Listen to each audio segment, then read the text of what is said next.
तत्पश्चात अविशद प्रविष्ट हुए स्वभवनम अपने महलों में सर्व समस्त कामम इच्छाएं अनुत्तमम सब तरह से पूर्ण प्रासादा महल यत्र जहाँ पत्नी नाम पत्नियों को सहस्त्राणी हजारों च इसके ऊपर षोडश 16 अनुवादित तात्पर्य श्री प्रभुपाद के द्वारा श्री प्रभुपाद की।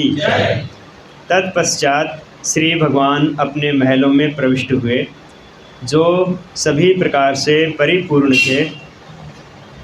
उनमें उनकी पत्नियां रहती थी और वे 16,000 से अधिक थी।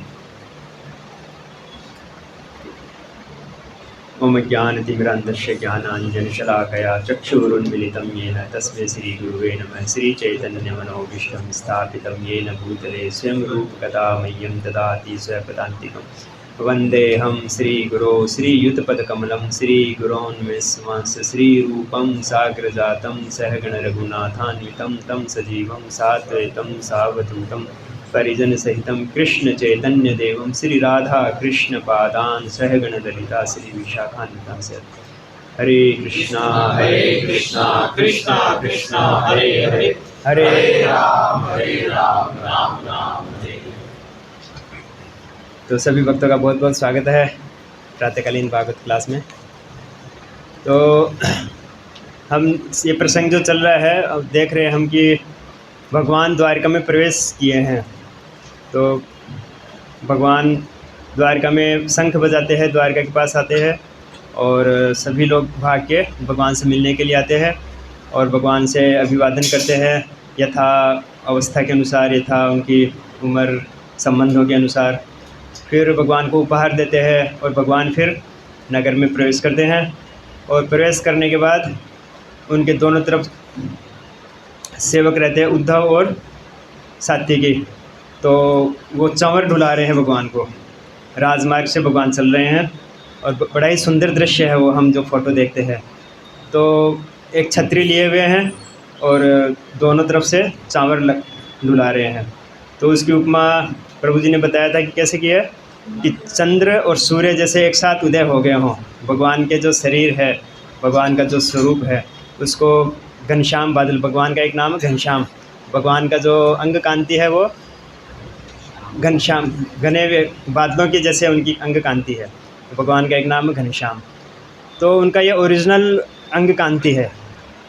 तो भगवान बादल के स्वरूप में थे और चामर और छत्ता जो थे, छत्ता था सूर्य के समान, चामर थे चंद्र के समान, अर्धचंद्र, क्योंकि वो आधे आधे वो चामर ढुलते हैं, दोनों तरफ अर्धचंद्र थे। और जो बिजली थी वो भगवान की क्या थे, पीताम्बरी थे, पीताम्बरी भगवान के। और भगवान के जो गले में माला थी वो इंद्रधनुष के जैसे थी। तो भगवान के जो स्वरूप बड़ा ही सुंदर है, क्योंकि ये सारी चीज़ें एक साथ इकट्ठी होना बड़ा मुश्किल है, परंतु भगवान का जहाँ भगवान है वहाँ सब कुछ संभव है, सब कुछ अनुकूल हो जाता है। तो ऐसा सुंदर भगवान का दृश्य था। भगवान चल रहे हैं, फिर रानियों से मिले हैं और सभी माताएं, उनकी जो 16 माताएं थी, तो सभी माताओं से एक साथ मिले हैं। भगवान का क्या ऐश्वर्य है। तो ऐसा नहीं है कि एक साथ, जैसे प्रभु जी ने बताया था कि एक एक करके नहीं मिले हैं, एक साथ सबसे मिले हैं और सबको ऐसा लग रहा है मेरे से ही मिल रहे हैं, खाली वो एक दूसरे को देख नहीं रहे। तो भगवान ऐसे सबको संतुष्ट करते हैं और यथा रुचि यथा उनसे किसी को देख रहे हैं, किसी को हाथ मिला रहे हैं, किसी को आलिंगन कर रहे हैं, किसी को चरण खुद छू रहे हैं, कोई उनके चरण छू रहा है, किसी को मुस्कुरा रहे हैं। और कोई ऐसा चाहता है कि भगवान मेरे को देखे ही नहीं, भगवान उसको नहीं भी देख रहे हैं। कोई व्यक्ति हो सकता है, कोई भगवान ऐसा उसके मन में ग्लानि हो कि मैं भगवान से नज़र मिलाने में सक्षम नहीं हूँ, तो कम से कम मैं भगवान को देख लूँ, भगवान मेरे को नहीं देखे। तो हो सकता है भगवान उसकी भी इच्छा पूरी किए होंगे, उसको नहीं देखे होंगे। यथा रुचि यथा भगवान ने सबको रेस्प्रोडिकेट किया, सबको आदान प्रदान किया। ये यथा माम प्रपद्यन्ते तास तदेव भजाम्यहम्। अब भगवान अब इस श्लोक में आ रहा है कि भगवान अपने महलों में प्रविष्ट हो रहे हैं, रानियों के महलों में। तो भगवान की जो रानियाँ थी कितने थे, 16,108। तो भगवान की जो इतनी रानियाँ थी तो भगवान का ये इसमें योग ऐश्वर्य क्या है उसको बताया है इस श्लोक में कि भगवान की जो 8 रानियाँ थी उसको पटरानी बोलते हैं। जो भगवान की जो प्रमुख 8 रानियाँ थी उनके क्या नाम थे? रुक्मणी, सत्यभामा, जामंती, कालिंदी, सत्या या नागनजित एक ही बात है, और भद्रा, लक्ष्मणा, मित्रवंदा, ये 8। तो भगवान ने अलग अलग रानियों से एक एक करके उनका शादी की थी। पहले के ज़माने में क्या होता था, राजाओं को स्वयंवर में युद्ध करना, स्वयंवर लड़ना, जीतना पड़ता था। जो राजा लोग अपनी राजकुमारियों को विवाह के लिए स्वयंवर आयोजन करते थे। इसका कारण था कि एक योग्य पति का चुनाव हो सके, तो ऐसी शर्त रखते थे ताकि वो जो योग्य व्यक्ति उसको पूरा कर सकता है। जब हम देखते हैं कि अर्जुन के समय में द्रौपदी के पिता ने ऐसा आयोजन किया था कि एक मछली जो ऊपर घूम रही है चक्कर पे, उसको नहीं देखना है, और नीचे जो जल का पात्र या तेल का जो पात्र है उसमें देख के उसकी आँख में छेद करना है बाण से, घूमती हुई मछली को। तो कितना मुश्किल कार्य था। ये 2 ही व्यक्ति कर सकते थे, या तो भगवान कृष्ण या अर्जुन। तो उसको पता था कि अगर मैं डायरेक्ट अर्जुन को दे दूंगा मेरी पुत्री को तो अन्य राजा नाराज़ हो सकते हैं, और ऐसा परीक्षा का आयोजन करूंगा, स्वयंवर का आयोजन करूंगा तो सभी लोग फेल हो जाएंगे और अपने आप ही वो अर्जुन को सौंप दी जाएगी। तो ऐसा बड़ा उनका विचार रहता था। और दूसरा, उसकी जो शक्ति है उसको भी एक प्रकट करना रहता था। तो यहाँ पे भगवान ने नागनजिती को कैसे वश में किया था, पहले शुरू से हम करते हैं। सबसे पहले भगवान ने रुक्मणी जी का विवाह किया, रुक्मणी जी से विवाह किया। तो रुक्मणी जी जब भगवान कृष्ण के बारे में सुन रही थी, जो उनके राजमहल, अपने पिता के राजमहल में जब नारद जी और अन्य ऋषिगण आते थे तो वो भगवान कृष्ण की बड़ी स्तुतियाँ करते थे, भगवान की बहुत गुणगान करते थे, भगवान ऐसे हैं, भगवान के ये गुण हैं। तो रुक्मणी जी सुन सुन के उनके प्रति बहुत आकृष्ट हो गई। तो इसलिए कहते हैं कि हम सुनते हैं तो वो दर्शन के बराबर है। दर्शन एक तो आँखों से होता है और एक सुन के होता है, कानों से होता है, वो भी दर्शन है। क्योंकि अगर हम किसी जगह पे जाते हैं, जैसे यात्रा वगैरह हम जाते हैं और कोई मंदिर में जाते हैं, अगर वहाँ का कोई महत्व हमको मालूम नहीं होगा तो वहाँ माथा टेक देंगे, हाथ जोड़ लेंगे और चले आएंगे चप्पल पहन के, तो उससे हमको लाभ नहीं मिलेगा। और जब प्रभु जी बता देते हैं कि इस जगह का ये महत्व है, ऐसे प्रकट हुए थे, ऐसे उनकी सेवा हुई थी, ऐसे उनका एक इतिहास है, तो वो देखने की दृष्टि बदल जाती है हमारी। उसका स्मरण करते हुए हम देखते हैं, प्रणाम करते हैं, तो वो असली देखना हुआ। जैसे हम बोलते हैं ना कि कोई चीज़ कोई हमको समझाता है तो कोई क्या बोलता है, आई सी। आई सी का अर्थ क्या हुआ इंग्लिश में, कि मैंने देखा, परंतु उसका एक्चुअल में अर्थ क्या है, हाँ मैं समझ गया, ओह आई सी, मैं समझ गया हूँ। इसका अर्थ है कि देखने का अर्थ है मैंने समझ लिया है, समझना है इसलिए देखना है। तो रुक्मणी जी को इतना उनके प्रति आकर्षण हो गया। तो जब उनका भाई जब था रुक्मी, तो वो तो नहीं चाहता था कि रुक्मणी का, मेरी बहन रुक्मणी का विवाह मेरे शत्रु कृष्ण के साथ हो, क्योंकि वो कृष्ण से ईर्ष्या करता था। वो दुर्योधन को, शिशुपाल को देना चाहता था जो उसका दोस्त था। तो उसने वादा कर लिया और उसकी इच्छा के विरुद्ध था, रुक्मणी जी की इच्छा के विरुद्ध, तो वो ज़बरदस्ती करना चाह रहा था। तो उसने उसके साथ नक्की कर दिया, शिशुपाल के साथ शादी नक्की कर दी। और जब रुक्मणी जी को पता लगा कि ऐसा है तो वो बड़ी दुखी हुई और फटाफट भगवान को पत्र लिखा और अपने विश्वस्त ब्राह्मण को पत्र दिया कि कहा कि जाओ तुम और तुरंत भगवान कृष्ण को द्वारिका में जाके ये पत्र दो। तो भगवान ने कहा कि ब्राह्मण को ही तुम बाँचो मेरे सामने। तो भगवान ने जब सुना कि रुक्मणी जी मेरे को रिक्वेस्ट कर रही है और वो चाह रही है कि मैं उसका पाणी ग्रहण संस्कार करूं और उसको इस समस्या से बचाऊं, तो भगवान ने तुरंत दारू को बोल दिया कि मेरा रथ तैयार करो, अभी तुरंत जाएंगे हम लोग, शांडिलपुर जाएंगे। कुंडलपुर, शांडिलपुर क्या नाम है, जो रुक्मणी जी जहाँ रहती थी। तो वो बहुत तेज़ गति से दूसरे दिन ही विवाह होने वाला था। तो भगवान बहुत तेज़ गति से वहाँ गए। और रुक्मिणी जी, जब शादी के पहले एक विधि होती थी वहाँ पे कि कैसे वो माता जी से आशीर्वाद लेना जाना रहता है। जो नगर के बाहर कोई माता जी का, जो दुर्गा देवी है, उसका आशीर्वाद लेने जाना रहता है। तो भगवान को पहले ही बता दिया था रुक्मिणी जी ने कि ऐसे ऐसे प्लानिंग है कि जब मैं आशीर्वाद लेने जाऊंगी मंदिर में, एक हमारी जो कुल परंपरा है उसके हिसाब से, तो वहाँ पे आप मेरे को अपहरण करके ले जा सकते हो। उन्होंने पूरा प्लान भी बता दिया था। तो भगवान वहीं पे आ गए डायरेक्ट। और जब भगवान जब तक नहीं आए थे तब रुक्मिणी जी बड़ी आतुर हो रही थी कि भगवान कब आएंगे कब आएंगे। वो धीरे धीरे चल रही थी अपने कदमों से और बार बार देख रही थी मार्ग की ओर कि भगवान दिख नहीं रहे थे। बड़ी ही उदास और असहाय अवस्था में हो गई थी कि अब मैं कुछ नहीं कर सकती हूँ, मेरा विवाह शिशुपाल से हो जाएगा। भगवान से अंतर्मन से बहुत प्रार्थना कर रही थी कि भगवान आ जाए, कभी कैसे भी करके आ जाए, मेरे को ले जाए। तो जैसे ही भगवान की जो ध्वजा उनको दिखी तो उनके जान में जान आई कि भगवान आ गए हैं। और जो भगवान सबके देखते देखते रुक्मिणी जी को अपने रथ पे बिठा लिया, वैसे ही जैसे देवताओं के बीच में से गरुड़ जी अमृत का पात्र छीन के ले जाते हैं, ऐसा इसमें वर्णन आता है। तो भगवान अपना हिस्सा छीन के और चले गए। और बाद में सभी राजाओं ने आक्रमण किया और बलराम जी भी पीछे से सहायता के लिए आए। तो बलराम जी ने सबको हरा दिया। और रुक्मिणी जो उसको क्रोध आया कि ऐसा कैसे हो सकता है, मेरे सामने मेरी बहन का अपहरण हो रहा है, वही मेरे शत्रु के द्वारा। तो उसने कसम ली कि जब तक मैं रुक्मिणी को लेके नहीं आऊँगा, कृष्ण का वध नहीं कर दूँगा, तब तक मैं अपने नगर में प्रवेश नहीं करूँगा। उसने ऐसा वचन लिया, प्रतिज्ञा ली। तो फिर वो पीछे आया और बलराम जी ने उसको पकड़ के उसको हरा दिया।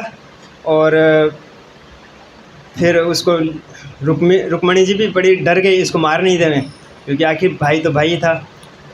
फिर बलराम जी ने कहा कि तुम डरो नहीं, मैं इसको मार नहीं रहा हूँ। फिर बलराम जी ने उसको कुछ 5 केस निकाले, 5 छोटे की, उसका अपमान जैसा करके उसको ज़िंदा छोड़ दिया। फिर वो बोला कि अब मैं तो नगर में जाने लायक भी नहीं हूँ, और बड़ा ही दुखी होके नगर के बाहर ही कुटिया बना के रहने लग गया वो। तो जब भगवान से द्रोह करते हैं, द्वेष करते हैं, तो वो ना घर के होते हैं ना घाट के होते हैं। तो भगवान से प्रेम करते तो भगवान का कितना उनको कृपा मिल सकती थी। तो ऐसे वो लंबी कथा है, हम उसमें नहीं जाएंगे। फिर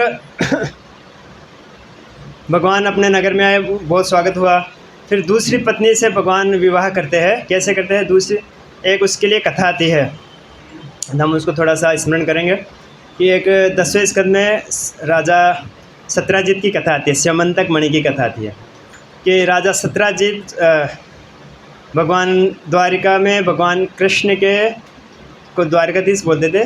वहाँ एक बड़ा ही प्रतिष्ठित व्यक्ति था, उसका नाम था सत्राजित।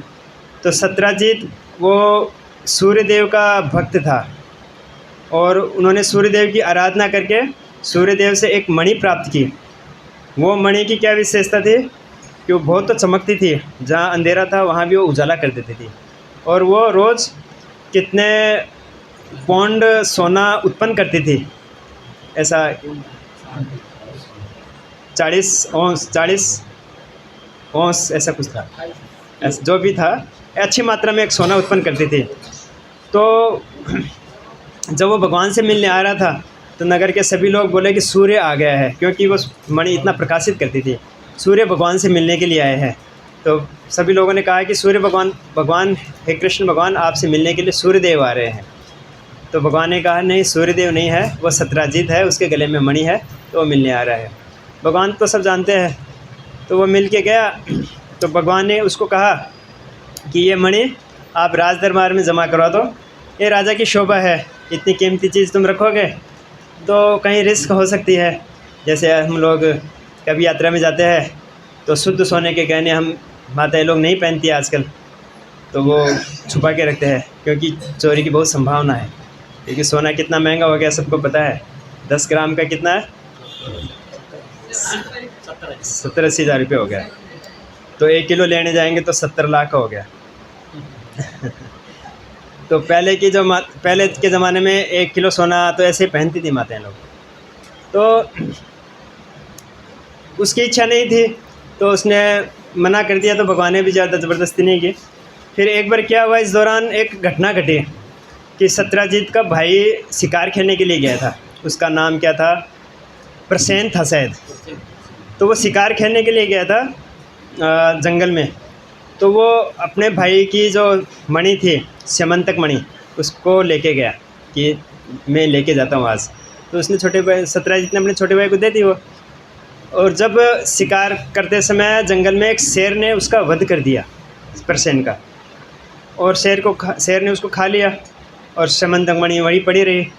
फिर बाद में एक जो जामवंत जी होते हैं, जो राम जी के समय में जो लीलाएं में भाग लिया था उन्होंने, वही जामवंत जी, जो रीछ भी बोलते हैं, भालू भी बोलते हैं जिनको।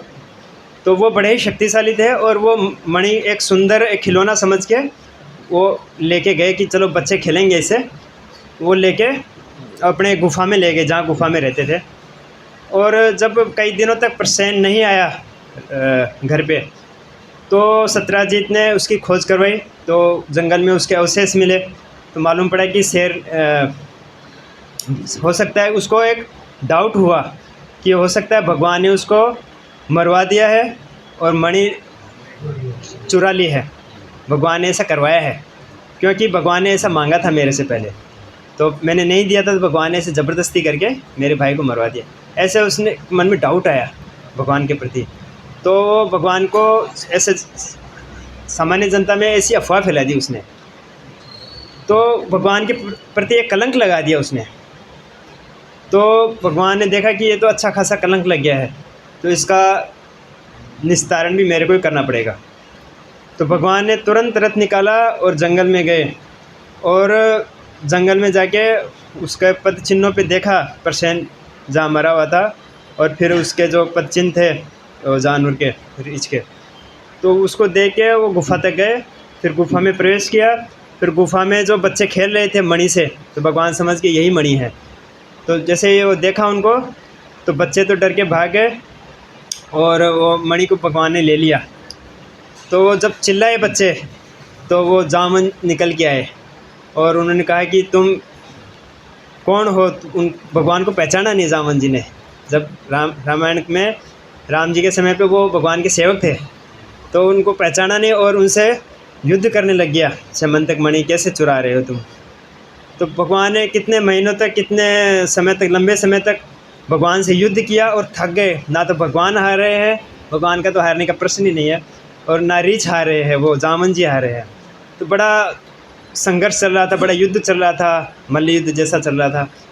फिर रीछ जामन जी जब थक गए, पूरा पसीना पसीना हो गए, चूर चूर हो गए, तब उनको ऐसा स्मरण हुआ कि मेरे को इतना, भगवान के अलावा मेरे को कोई हरा नहीं सकता है, तो क्यों नहीं ये भगवान हो सकते हैं शायद।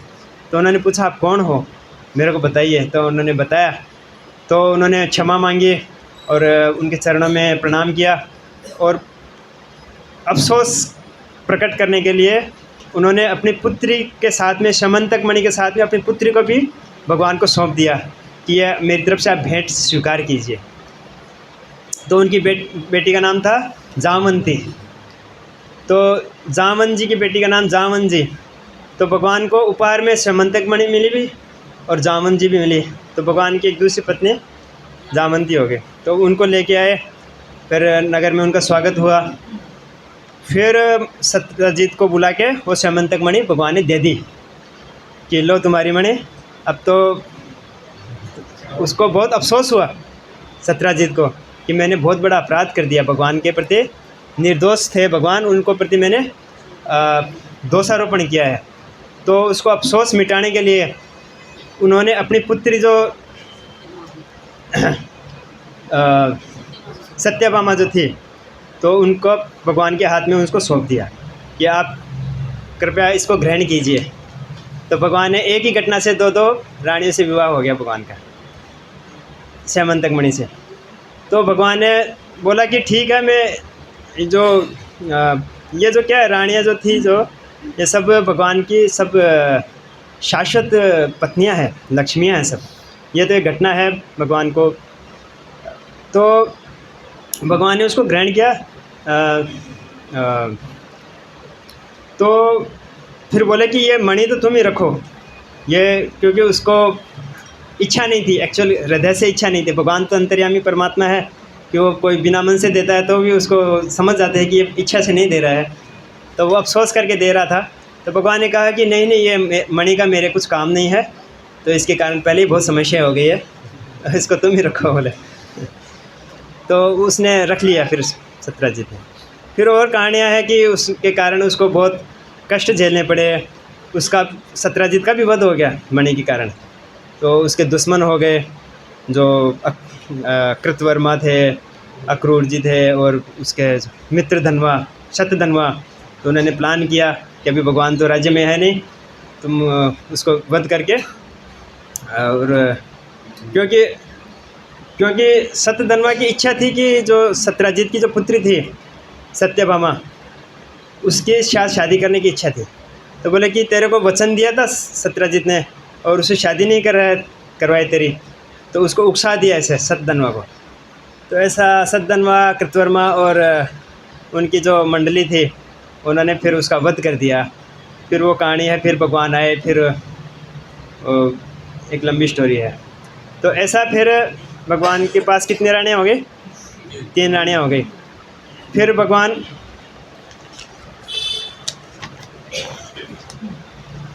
जब हस्तिनापुर आते हैं, जिस समय भगवान रह रहे होते हैं उनके पास, पांडवों के पास, तब वो ऐसे आखेट के लिए जाते हैं यमुना किनारे। वहाँ एक सुंदर कन्या विहरण कर रही थी। फिर अर्जुन को भेजा भगवान ने कि पूछ क्या वो कौन है, कहाँ से है, क्या है। तो अर्जुन ने पूछा, तो उन्होंने कहा कि मैं यहाँ जंगल में अकेले इसलिए तपस्या कर रहा हूँ, मेरे को कृष्ण की प्राप्ति करनी है। तो भगवान ने उसको वर्ण किया कालिंदी, जो यमुना का ही विस्तार है। तो कालिंदी का वर्ण किया। और फिर एक भगवान के जो बुआ की पुत्री थी मित्रवृंदा, तो मित्रवृंदा से विवाह किया भगवान ने। एक स्वयंवर का आयोजन था जो उनके मित्रवृंदा के भाइयों ने रखा था, तो परंतु वो तैयार नहीं थे भगवान से इसकी शादी करने के लिए, वो भगवान से द्वेष करते थे।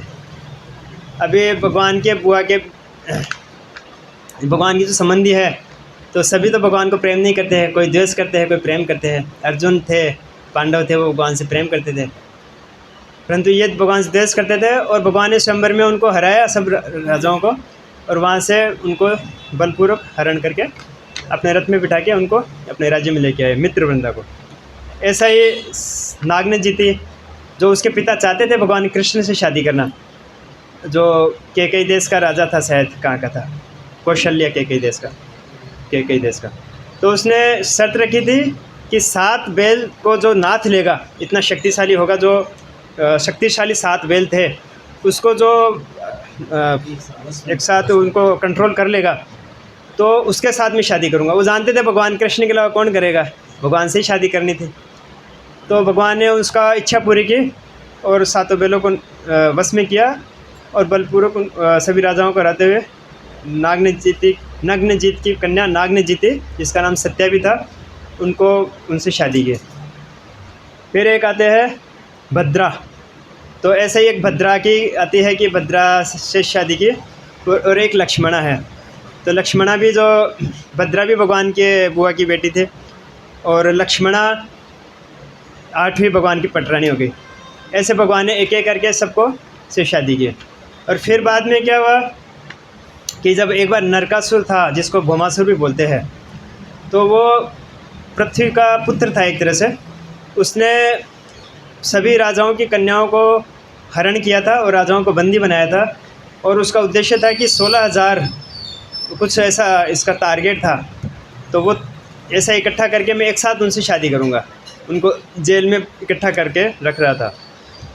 तो 16,100 रानियाँ उस राजकुमारियाँ को इकट्ठा कर लिया था।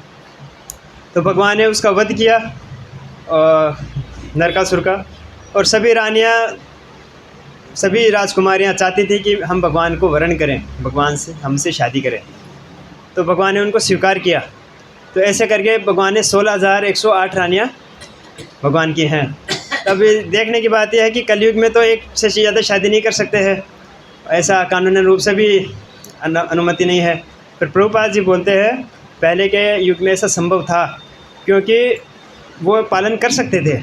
अगर कोई पालन कर सकता है, उसको यथोचित उसको रख सकता है, तो वो शादी कर सकता था पहले। वो इलीगल नहीं है, धार्मिक रूप से इलीगल नहीं है। परंतु आज के समय में हम देखते हैं कि एक में ही आदमी के पसीने निकल जाते हैं, तो उसका परिवार चलाना यानी शास्त्र में है कि वो एक राज्य के चलाने के बराबर है। इतना समस्याएं हैं, इतनी एक आर्थिक समस्याएं हैं, पारिवारिक समस्याएं हैं, उसको भी आदमी कंट्रोल नहीं कर सकता है। आजकल की पत्नियां कहाँ वो ऐसी कहाँ मिलेगी जो पति के कहने अनुसार चलेगी, वो पति को अपने कहने अनुसार चलाती है। तो हम देखते हैं एक 10वें स्कंद में नारद जी का एक आती है 10वें स्कंद के 69 अध्याय में आती है कि द्वारिका में नारद जी ने भगवान के महलों को देखा, भगवान के महलों में प्रवेश किया। तो उसमें भगवान का योग ऐश्वर्य देखना चाहते थे, ये सबको बताना चाहते थे भगवान का क्या योग ऐश्वर्य है, कि भगवान ऐसा नहीं है कि सबको शादी कर ली। उनका इतना ऐश्वर्य था कि सबको अलग अलग महल दिए, और जो महल भी कैसे थे, चिंतामणि मरकत से बने हुए थे ऐसे, और सोने के, तो उनके जो गलीचे थे उनकी किनारियाँ सोने से बनी हुई थी। हम जो पैर रखते हैं गलीचे पे, पहनने के लिए ये सोना नहीं मिलता आजकल।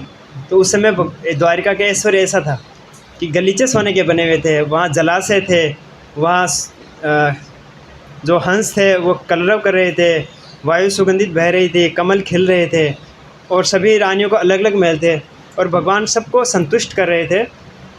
नारद जी ने देखा किसी महल में भगवान उठे हैं, अभी किसी महल में भगवान ने मंगलाचरण कर रहे हैं, किसी महल में भगवान स्नान की तैयारी कर रहे हैं, किसी महल में भगवान ध्यान कर रहे हैं, किसी महल में भगवान अपने बच्चों को खिला रहे हैं, किसी महल में भगवान संध्या कर रहे हैं, किसी महल में भगवान यज्ञ कर रहे हैं, किसी महल में भगवान दान कर रहे हैं, गायों को सेवा कर रहे हैं, और किसी महल में भगवान तैयार होकर निकल रहे हैं। ऐसे नारद जी ने अलग अलग रूपों में भगवान को देखा, और सब जगह भगवान ने नारद जी की सेवा स्तुति की। आइए नारद जी कैसे हैं, अनजान बन के कि उस महल में तो देख लिया था, ऐसे अनजान बन के भगवान सब जगह नारद जी की सेवा करें। नारद जी चुपचाप देख रहे हैं, और वो भगवान का ईश्वर समझने के लिए बड़ा ही एकदम कौतूहल हो रहा है उनको।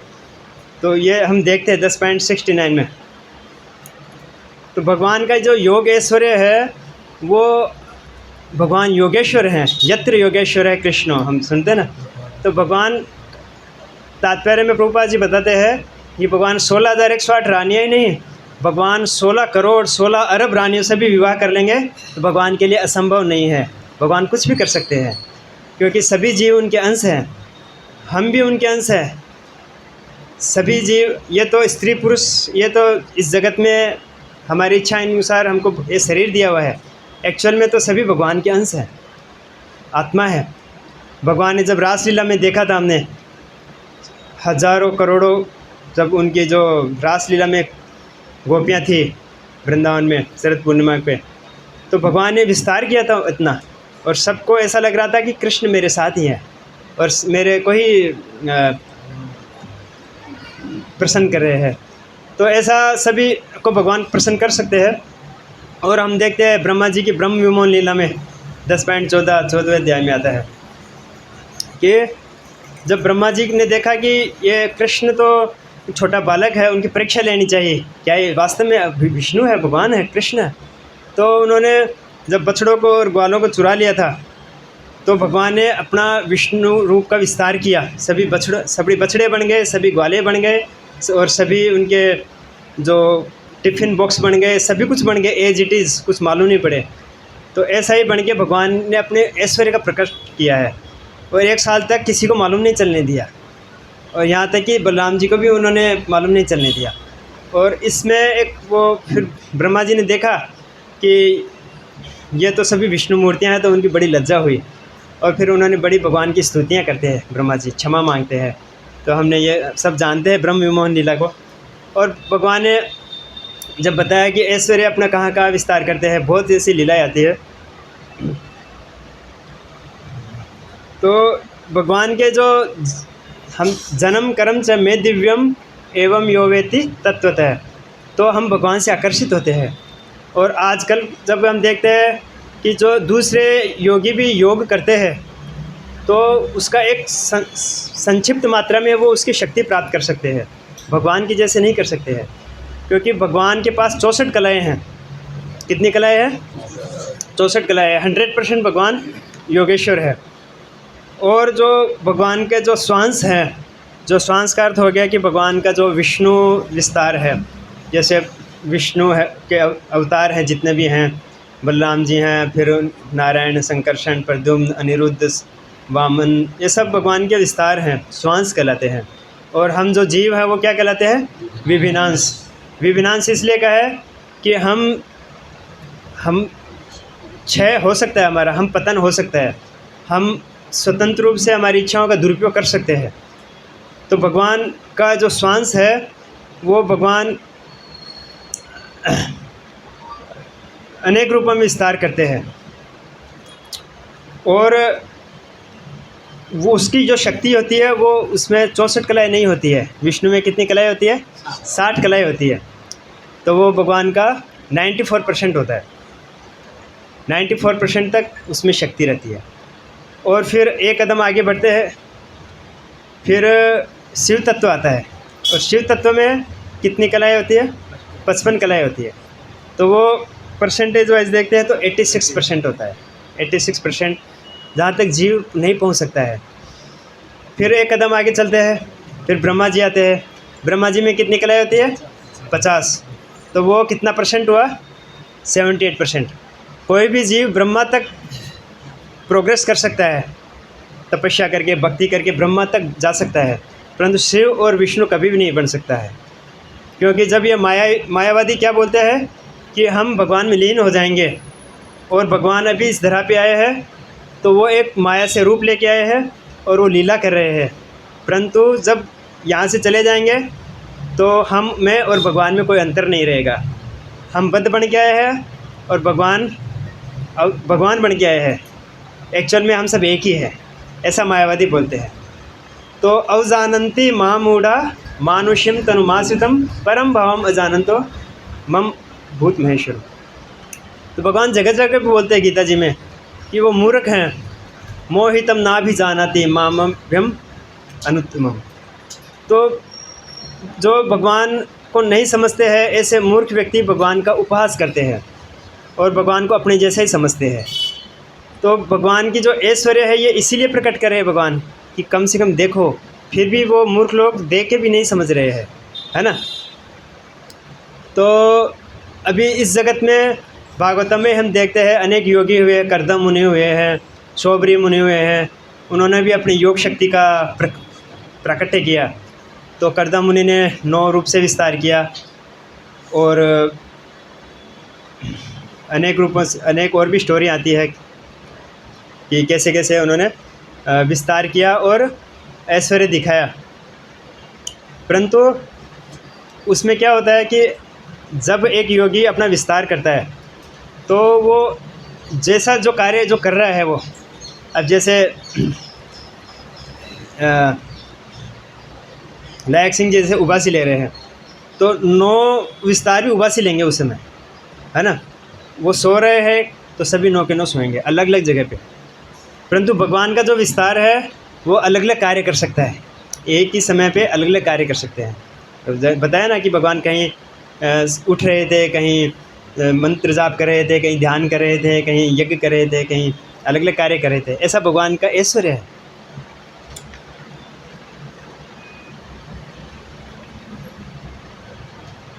तो आज जो हम थोड़ा सा तात्पर्य में चलते हैं। भगवान श्री कृष्ण की 16,108 पत्नियां थीं और प्रत्येक के लिए आंगनों तथा उद्यानों से युक्त पूर्ण रूप से सुसज्जित महल थे। इन महलों का पूरा विवरण 10वें स्कंद में दिया गया है, तो अभी हमने चर्चा की। सभी महल सर्वोत्तम संगमरमर पत्थर के बने थे, वे रत्नों से प्रकाशित थे और मखमल तथा रेशम के पर्दों तथा गलीचों से सुसज्जित थे, जिनके किनारों पर सोने की जरी लगी थी। गलीचों पे सोने की जरी लगी हुई थी। नोट किया आपने ये चीज़?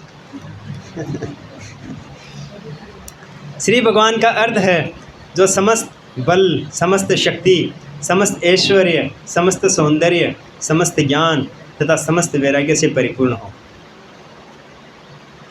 भगवान के पास ये सब कुछ पूर्ण मात्रा में है। कोई व्यक्ति इस संसार का सबसे धनी व्यक्ति है, परंतु वो ऐसा नहीं कह सकता कि मैं सारा धन मेरा है। भगवान कहते हैं अहम सर्वस्व प्रभु, सब कुछ मुझसे निकला हुआ है। मत्त परतरम नान्यत, मुझसे भिन्न कुछ नहीं है। और भी जगह जगह बोलते हैं अहम ही सर्व यज्ञानाम भोक्तार प्रभुरेच। भगवान जगह जगह पे बोलते हैं कि मैं ही सबका उद्गम हूँ, अहम बीज प्रदय पिता, तो मुझसे भिन्न कुछ नहीं है। परंतु भगवान बोलते हैं कि मैं ही सब जगतों का मालिक हूँ, सभी ऐश्वर्यों का मालिक हूँ, मुझसे सब कुछ निकल रहा है। परंतु कोई भी देवी देवता ऐसा दावा नहीं कर सकता है। गीता में कहीं भी नहीं लिखा है ऐसा। दूसरे शास्त्रों में भी हम देखते हैं कोई भी ऐसा दावा नहीं कर सकता है कि मेरे से सब कुछ निकला हुआ है। भगवान कृष्ण ही एकमात्र ऐसे हैं जो ये दावा करते हैं कि मुझसे सब कुछ निकला हुआ है और अंत में मुझ में ही विलीन हो जाने वाला है और मैं ही सबको मोक्ष देने वाला हूँ। और सारी शक्ति, बल, यश, सौंदर्य, ज्ञान जो हम देखते हैं समाज में, उसका एक अंश मात्र है। तो भगवान ने कहा अर्जुन को, इतना सब 10वें अध्याय में हम देखते हैं गीता में सारा ऐश्वर्य दिखाया, फिर क्या बोले कि ये तो मेरा एक अंश मात्र है, तुमको ये सब जानने की क्या ज़रूरत है, तुम समझो सब कुछ मुझसे निकला हुआ है। अथवा बहुतेनेव किम ज्ञातेन तवार्जुनम विष्टभ्याम इदम कृष्णम एकांशन स्थितो जगत, मेरे एक अंश मात्र से सारा ये जगत प्रकट हुआ है।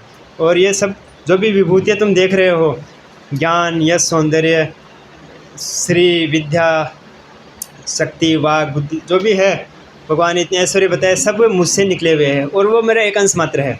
भगवान का जो वैकुंठ लोक है, जो आध्यात्मिक जगत बोलते हैं जिसको, वो भगवान का 3/4 है, 75% है, और ये भौतिक जगत 1/4 है। तो ये तो एक बहुत ही भगवान के लिए एक साइड है।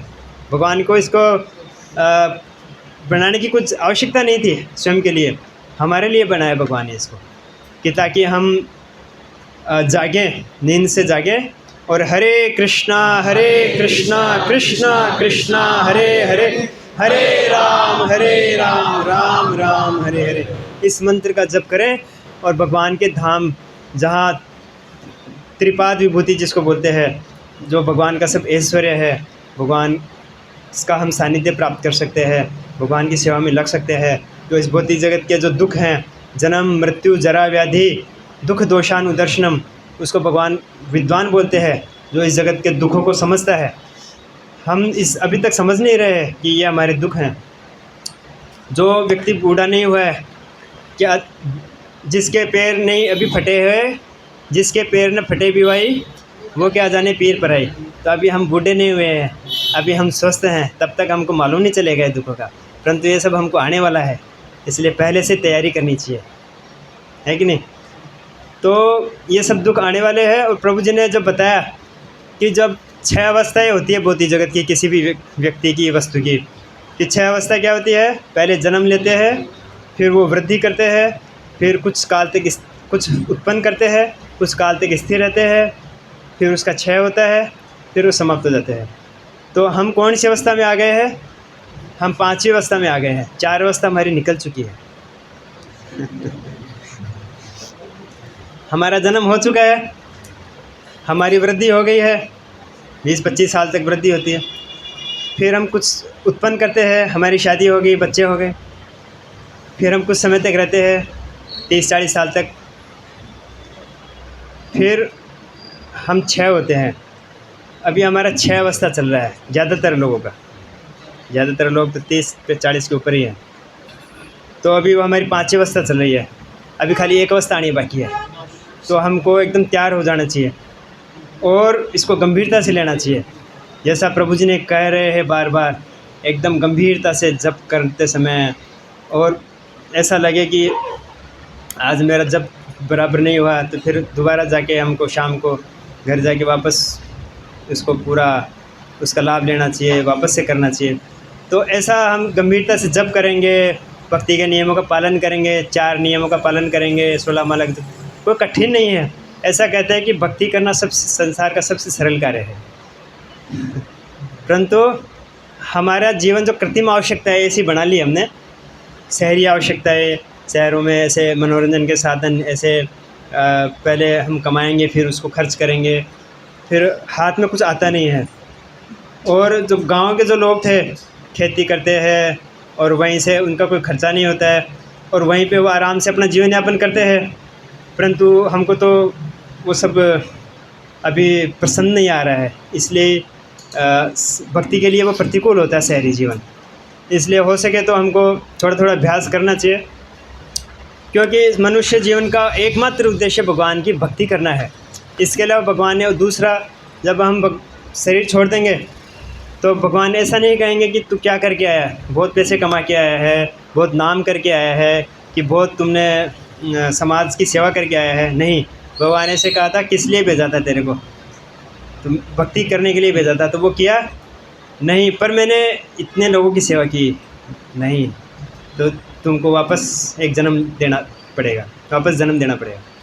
तो भगवान, जब तक हम भक्ति नहीं करेंगे, हमारा जो जन्म लेने का जो उद्देश्य है, तीसरे स्कंद में मैं अभी पढ़ रहा था, तो इसमें कपिल देव जो भगवान के अवतार हैं, तो अपनी माता देवहूति को सांख्य योग में बता रहे हैं कि कैसे गर्भ में बालक कष्ट पाता है, वो सब हम भूल गए हैं। तो वो हमको स्मरण करना चाहिए कि गर्भ में कैसे वो 7वें महीने में जब उसकी चेतना आती है तो उसको अनेक कष्ट होते हैं और उसको कीड़े काटते रहते हैं, पर वो कहीं हिलडुल भी नहीं सकता है, कुछ बोल नहीं सकता है। तो वो प्रार्थना करता है कि मेरे को बाहर निकाल लिया इस नरक से, मैं भगवान से कि भक्ति करूँगा आने के बाद और कुछ नहीं करूँगा। पर बाहर आते ही परिवार के स्नेह में और माया के आवरण में ऐसा बन जाता है वो कि वो भगवान को भूल जाता है कि मेरा भगवान से कोई नाता भी है क्या, और वो इस जगत को और अपने शरीर को सत्य मानने लग जाता है और अनेक अपराध करता है। कई लोग व्यक्ति बोलते हैं कि हम भगवान की भक्ति नहीं कर रहे हैं तो क्या हुआ, अच्छे बनो, परंतु वो जब तक भक्ति नहीं करेगा तब तक उसके अंदर से कलमश जाएंगे नहीं, उसकी भोग वृत्ति है जब तक नहीं जाएंगे। क्योंकि कोई ऐसा बोले कि सूर्य के बिना मैं सुखी रह लूँगा, सूर्य के बिना कैसे अंधेरा जाएगा, दीपक से कोई अंधेरा जाता है, दीपक से कभी अंधेरा नहीं जाता है। वो उसका एक बहुत ही कुछ अंश मात्रा में उसका एक सॉल्यूशन नहीं है उसका परमानेंट। तो भगवान की कितने भी अच्छाई हमारे अंदर आ जाए, परंतु भगवान की भक्ति के बिना उसका कोई मूल्य नहीं है। जैसे 0 0 0 0 लगा देते हैं, परंतु उसके आगे 1 नहीं लगाया है या 2 नहीं लगाया है, कोई संख्या के बिना उसका कोई मूल्य नहीं है। इसलिए भगवान की भक्ति के बिना मनुष्य जीवन जानिया सुनिया विष खाइनो, राधा कृष्ण ना बजिया जानिया सुनिया विष खाइनो। तो सबसे बड़ा योग है भक्ति योग। आज अंतर्राष्ट्रीय योग दिवस है, सभी लोग योग कर रहे हैं, अनेक समितियां हैं अनेक, परंतु भगवान क्या बोलते हैं कि योगिनाम अपि सर्वेषां मद्गतेनांतरात्मना श्रद्धावान बसतेयोम समय युक्त तमो मत है। 6वें अध्याय के लास्ट में बताया भगवान ने, तपस्विभ्यो धिको योगी ज्ञानीभ्यो भी मतोधिक कर्मी से भी धिको योगी तस्मात् योगी भव अर्जुन। भगवान बोलते हैं कि तपस्वी से भी बड़ा योगी, कर्मी से भी योगी और ज्ञानी से भी बड़ा योगी भक्ति योगी है। भक्ति योग सबसे बड़ा योग है, क्योंकि ये हमारा आत्मा को भगवान से कनेक्ट कर रहा है, और बाकी योग क्या है, उसके सहायक मात्र है। अगर कोई कर्म योग या ज्ञान योग के द्वारा भगवान को प्राप्त करना चाहता है, परंतु भक्ति उसमें मिश्रित नहीं है, तो वो भगवान को प्राप्त नहीं कर पाएगा, वो एक स्टेज तक जाके रुक जाएगा। जैसे वो कहाँ तक प्राप्त करता है, जैसे हमको जहांगीरपुरा मंदिर जाना है, राधा दामोदर मंदिर, उसके कई रास्ते हैं, परंतु जो कर्मी है ज्ञानी है वो कहाँ तक जाएंगे, कोई स्टेशन तक चला जाएगा, भरत पाटिया से निकला हुआ, कोई भागल तक चला जाएगा, कोई उसके आगे चला जाएगा, परंतु मंदिर तक नहीं पहुंच पाएगा। रास्ते अनेक हो सकते हैं, परंतु जब तक वो मंदिर नहीं पहुंचेगा तब तक मंजिल नहीं मिली उसको। मंदिर तक पहुंचेगा तभी बोला जाएगा उसने मंजिल प्राप्त की है। तो ऐसे ही बिना भक्ति को मिलाए ये सब व्यर्थ है। और जब उसको प्राप्ति हो जाती है, और ये क्या है, डायरेक्ट भक्ति योग जो है, डायरेक्ट भगवान, बिना इधर उधर घूमे हुए भगवान के मंदिर जाना है, भगवान को मंजिल प्राप्त करना है। तो योग में क्या होता है, 8 अंग होते हैं योग के। उसमें पतंजलि का जो योग सिद्धांत है, यम, नियम, आसन, प्राणायाम, प्रत्याहार, ध्यान, धारणा, समाधि। तो जो धारणा है, जो 7वां अंग है, तो भगवान के बारे में हमेशा चिंतन करना है। क्यों? उसका है कि हमेशा भगवान का चिंतन करता है। उसके पहले यम में कितने 8 अंग होते हैं यम के। नियम के भी 8 अंग होते हैं कि ये करना है, डू एंड डोंट्स, ये करना है, ये नहीं करना। जैसे हमारे 4 नियम है कि शराब नहीं पीना, मांस नहीं खाना, जुआ नहीं करना, अवैध संग नहीं करना। ऐसे यम नियम के भी होते हैं, ब्रह्मचर्य, आस्ते, अहिंसा, ऐसे कई नियम होते हैं। तो वो सारे मिला के 8 अंग होते हैं। उसको जो पतंजलि अष्टांग योग बोलते हैं। तो 7वां जो अंग है, उसमें पहुंचता है जब व्यक्ति, तो भगवान का हमेशा चिंतन करता है, ध्यान करता है। परंतु भक्ति योग में वो शुरुआत से ही चालू हो जाता है। इतना लाभ है कि हमारे जो भक्ति के जो अंग हैं, श्रवणम, कीर्तनम, विष्णु स्मरणम, पाद सेवनम, अर्चनम, वंदनम, दास्यम, सक्षम आत्मनिवेदन। तो तीसरा जो अंग कौन सा है, श्रवणम, कीर्तनम, विष्णु स्मरणम। तीसरा जो हमारे भक्ति का अंग है, स्मरणम। वो जो 7वां अंग जो था पतंजलि योग का, वो तीसरे से ही चालू हो जाता है हमारा। तो हम कितने सौभाग्यशाली है कि कम एनर्जी में ज़्यादा हमको लाभ मिल रहा है। तो हम बहुत ही सौभाग्यशाली है कि भगवान के नाम का जप कर रहे हैं, भागवत कक्षा में आ रहे हैं, और ऐसे शुद्ध भक्त, प्रभु जी जैसे शुद्ध भक्तों के मुख से हमको सुनने को मिल रहा है। क्योंकि ये अभी चैतन्य महाप्रभु की लीला ख़त्म नहीं हुई है, ये चालू है, अभी भी चल रही है। और हम बहुत सौभाग्यशाली होंगे जब आने वाली पीढ़ियाँ कहेंगी कि आपने इतना भाग लिया, इतना किया। तो हमारे लिए बड़े सौभाग्य की बात है, ये साधारण बात नहीं है। तो इनका बहुत हमको लाभ लेना चाहिए।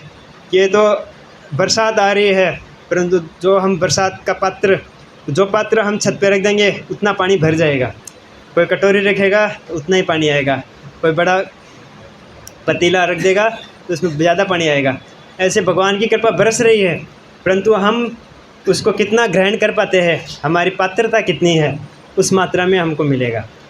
हरे कृष्णा। किसी का कोई प्रश्न हो, कोई टीका टिप्पणी हो तो बताइए।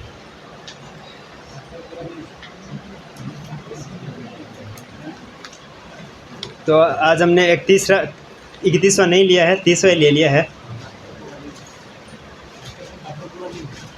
हाँ, तात्पर्य पूरा हो गया, नहीं हुआ? तो अतएव भगवान के महलों में ऐसी किसी भी वस्तु की कमी न थी जिससे भगवान की सारी इच्छाएं पूरी न होती हों। श्री भगवान असीम हैं, अतएव उनकी इच्छाएं भी असीमित हैं और पूर्ति भी असीमित हैं।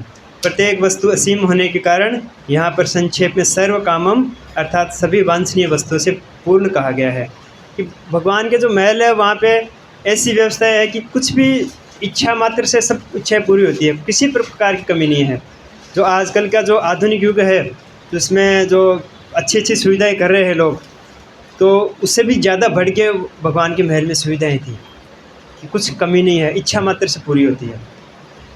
और भगवान जब महलों में प्रवेश करते हैं तो एक साथ 16,108 रूप बना के प्रवेश करते हैं, और जब निकलते हैं तो 16,108 निकलते हैं और एक बन के तो अपने महल में जाते हैं, वो राजमहल में सुधर्मा भवन है वहाँ पे जाते हैं। ऐसा भगवान का बड़े सुंदर इसमें वर्णन है। तो आगे के श्लोक में हम पढ़ेंगे, प्रभु जी बताएंगे कल आपको कि भगवान की जो पत्नियां हैं उन्होंने कैसे भगवान से व्यवहार किया, तो उसके बारे में बड़ा ही सुंदर विवरण है और बहुत ही लंबा इसका तात्पर्य है कि बड़ा ही अद्भुत है। कल का एकदम जो श्लोक है ना, बहुत ही ज़्यादा विशेष है कि भगवान ने अपनी रानी के साथ कैसे व्यवहार किया, रानियों ने कैसे भगवान के साथ व्यवहार किया, कैसे सामाजिक नियम मर्यादाएं होती है। तो प्रभु जी के मुख से बहुत ही अति सुंदर है। तो आप एक एक व्यक्ति को और लेके आइए साथ में से। हरे कृष्णा